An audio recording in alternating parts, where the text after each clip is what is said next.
Welcome to the intersection of technology, cybersecurity, and society. Welcome to ITSP Magazine. You're listening to a new episode of Stories from Space podcast, where your host, Matthew Williams, examines the history of human spaceflight, the breakthroughs that revolutionized our understanding of the universe and our place in it, and the brave individuals who work tirelessly to advance the frontiers of our understanding. Knowledge is power, now more than ever.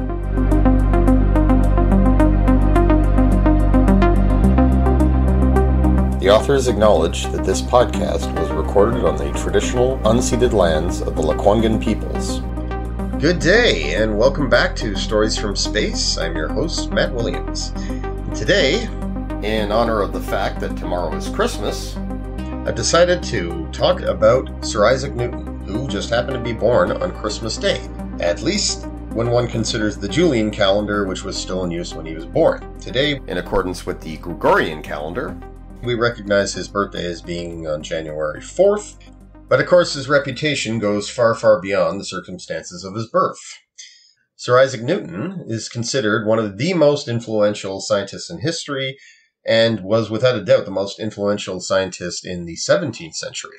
His discoveries, made in the fields of astronomy, physics, mechanics, optics, and the natural sciences, established traditions that would remain in use for the next 200 years. In fact, the term classical mechanics, which is often used to describe conventions used prior to the 20th century, are often described as Newtonian mechanics because of the level of influence he had at the time.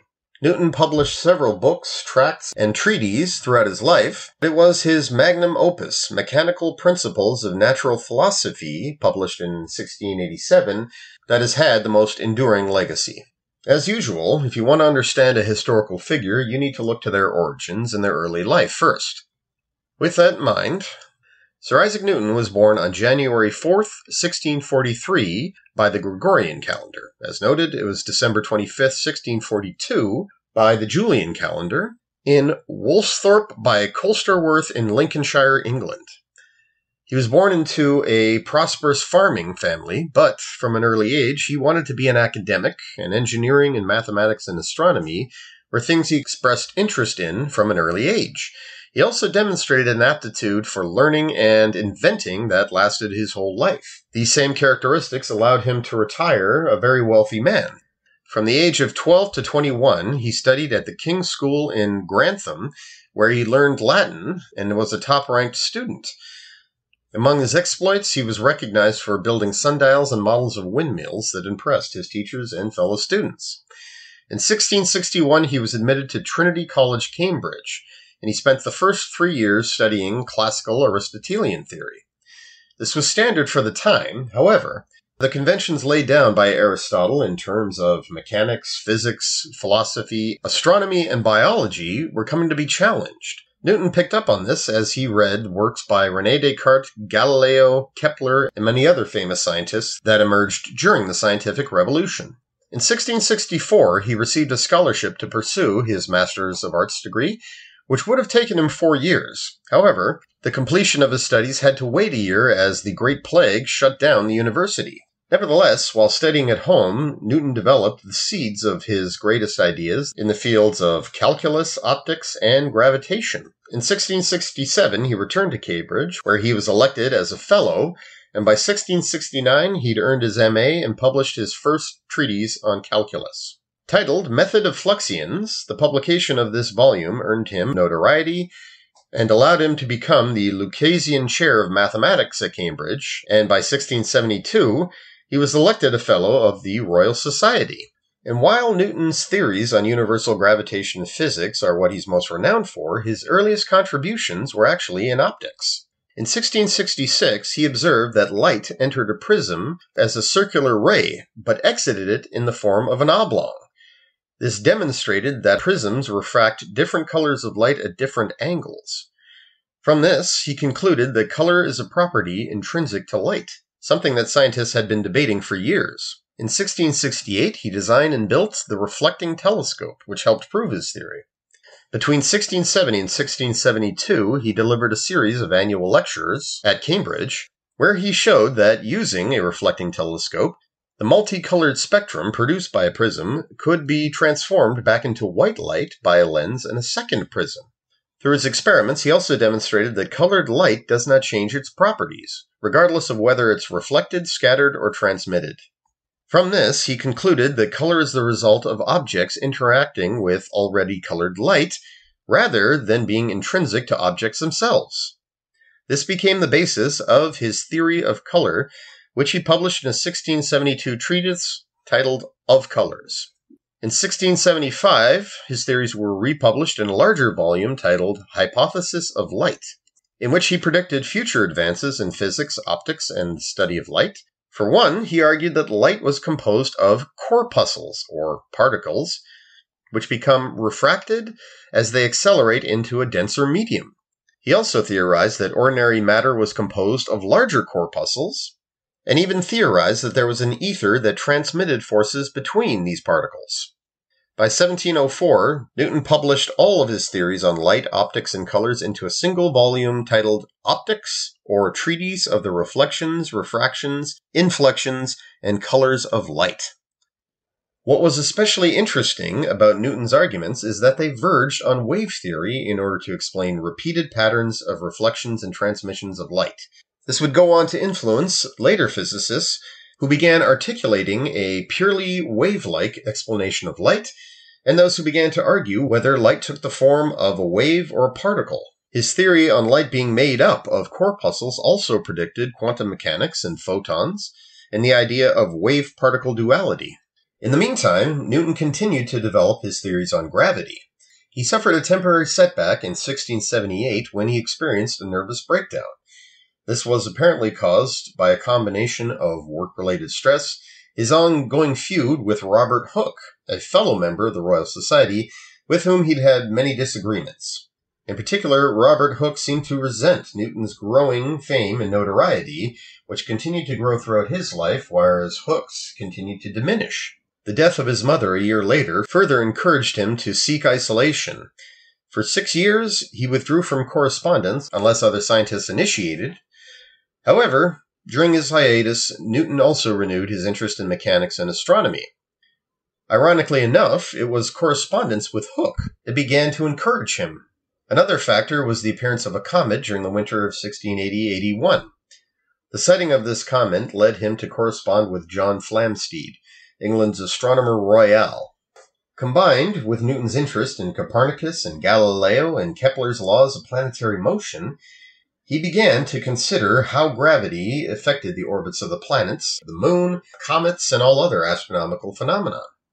Using Kepler's theories on elliptical motion, he developed a proof that elliptical orbits were the result of a centripetal force that was inversely proportional to the square of the radius vector. In 1684, he emerged from isolation and communicated his results to Edmund Halley, the discoverer of Halley's Comet and the Royal Society. He published this in a tract titled On the Motion of Bodies in an Orbit. This would become the basis of his magnum opus, the Philosophia Naturalis Principia Mathematica, or Principia Mathematica for short, which he wrote between 1685 and 1686 and published in 3 volumes in 1687. In these 3 volumes, Newton explained how all objects are governed by gravity, which came down to 3 laws, later known as Newton's 3 laws of motion. These laws stated that, when viewed in an inertial reference frame, an object either remains at rest or continues to move at a common velocity, unless acted upon by an external force. Or as it's more simply known, an object at rest will stay at rest, an object in motion will stay in motion. The second law states that the vector sum of the external forces of an object is equal to the mass of that object multiplied by the acceleration vector of the object. Put simply, force equals mass times acceleration. The third law states that when one body exerts a force on a second body, the second body simultaneously exerts a force equal in magnitude and opposite direction on the first body. otherwise known as for every action there's an equal and opposite reaction.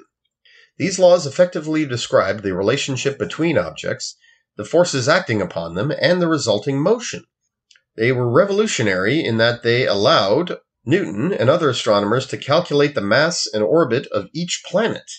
It also described how the gravitational pull of the sun and the moon created the Earth's tides, which had been the subject of debate during Galileo's time.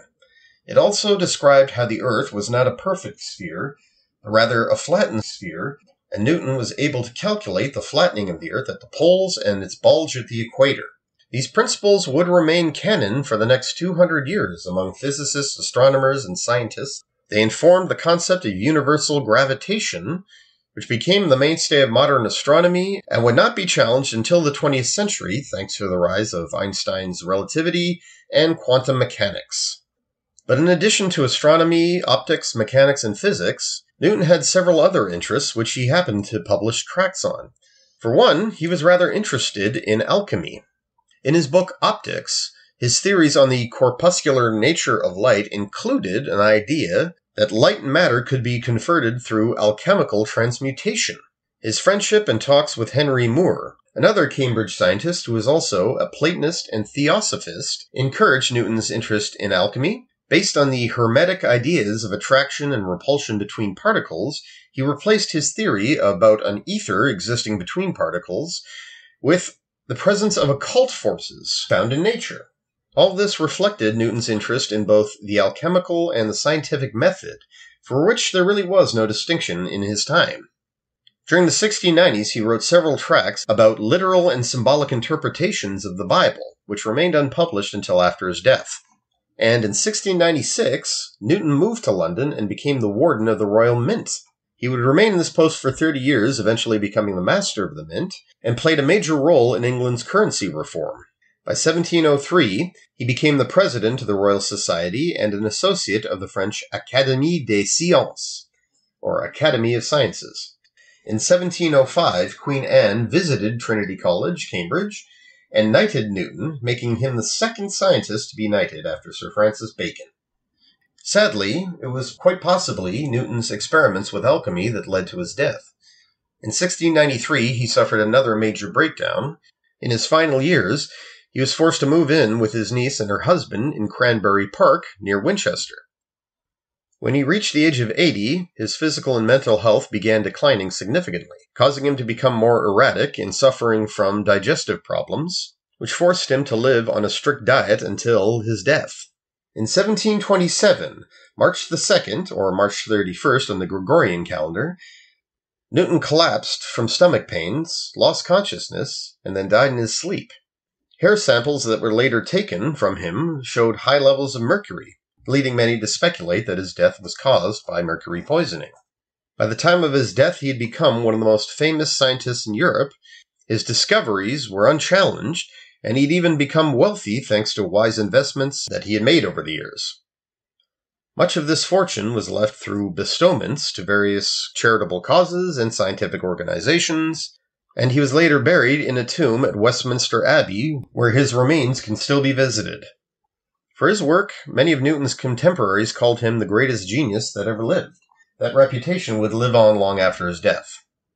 While much of his theories regarding universal gravitation would be succeeded by Einstein's theory of general relativity, his laws of motion and theory of universal gravitation were unparalleled in his time. Not only did it bring the orbits of the planets, moon, and comets into one system, but it established that time, space, and motion were all predictable and calculable.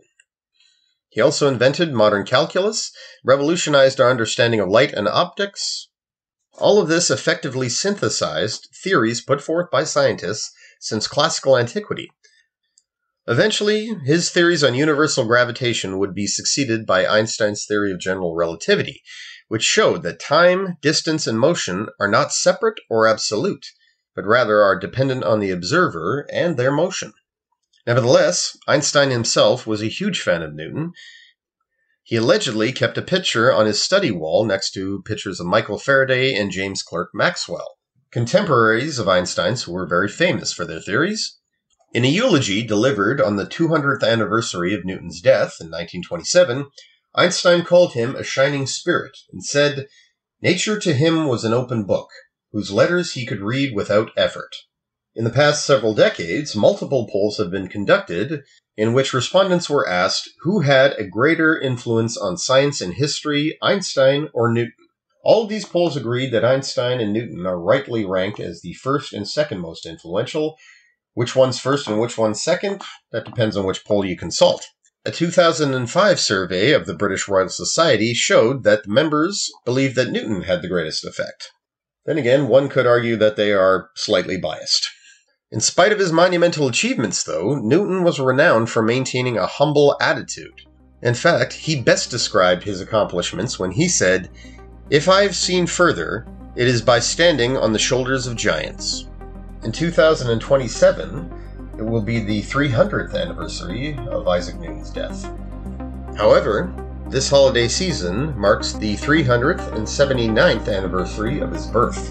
So on behalf of myself and anyone else who cares to add their voice, I'd just like to say, happy 379th birthday, Isaac Newton. Your kind doesn't come around often, and when they do, they leave a lasting mark. I'm Matt Williams, and this has been Stories from Space. We hope you enjoyed this episode of Stories from Space podcast with Matthew Williams.